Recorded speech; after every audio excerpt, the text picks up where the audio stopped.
ഞാനിങ്ങനെ പ്രസംഗിച്ച് കുഴങ്ങുമ്പോൾ എന്താണ് നിങ്ങൾ സലാത്ത് അല്ലാത്ത ചെല്ലാത്ത ഇതുവരെ ചെല്ലാത്തതിന് ഫൈന് വിളിച്ചുകൊണ്ട് 10 സലാത്ത് സല്ലല്ലാ എന്നുകൊണ്ട് ഞാൻ ഓണാക്കിയിട്ട് ഇവിടെ കുത്തും. ഞാൻ എന്ത് ചെയ്യുക, ചായയും ദശമൂലായിട്ടൊക്കെ കുടിക്കുക. നിങ്ങളിങ്ങനെ സല്ലല്ലാഹു അലാ മുഹമ്മദ് അത് ചെയ്യിക്കുക.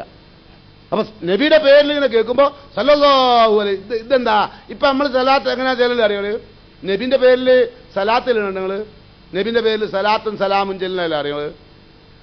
പിന്നെ നബിയെ വിളിച്ചിട്ട് പാട്ട് പാടുക. അങ്ങനെ യാ റസൂൽ സലാം അലൈക്കും, നബിനോട് സലാം. ഞങ്ങളെ കണ്ടപ്പോ അംസാഷേ സലാം അലൈക്കും, അംസാഷ് പായും. കാരണം നമ്മളെ കേവിക്ക് തയ്യാറായി കിട്ടും അറിയും. എന്താ കാരണം? ഇങ്ങനെ ആരെയും സലാം ചെല്ലോ ഉണ്ടോ? നബിന് ആചാരെ കണ്ടു, ആചാരെ കണ്ടപ്പോ ആചാരേ സലാം അലൈക്കും അല്ലേ? പിന്നെ പെണ്ണുങ്ങളെ കണ്ടപ്പോ പെണ്ണുങ്ങളെ സലാം അലൈക്കും, പെണ്ണുങ്ങൾ പറയും.